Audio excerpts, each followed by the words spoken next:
বাবা হত্যার সঠিক বিচার চেয়ে দুপুরে স্বরাষ্ট্রমন্ত্রীর সঙ্গে আবারও দেখা করতে আসেন আনার কন্যা মমতারিন ফেরদৌস ডরেন। সাক্ষাৎ শেষে কথা বলেন গণমাধ্যমের সঙ্গে, জানান হত্যাকাণ্ডের নিরপেক্ষ তদন্ত বন্ধে বিভিন্ন দিক থেকেই চাপ দেওয়া হচ্ছে।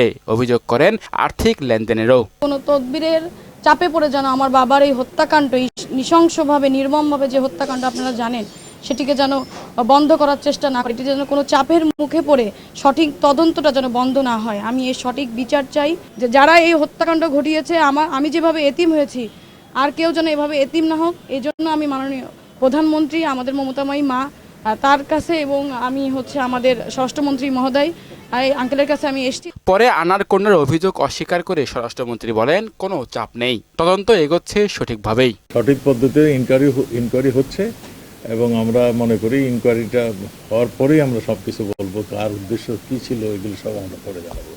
আর এখানে চাপের তো কোনো প্রশ্নই আসে না, কে চাপ দেবে কাকে। একটা খুন হয়েছে, একটা আমাদের মাননীয় সংসদ সদস্য, তার যারা খুন করেছেন তাদেরকে আমাদের খুঁজে বের করার দায়িত্বটা আমাদের, আমরা তাই করি।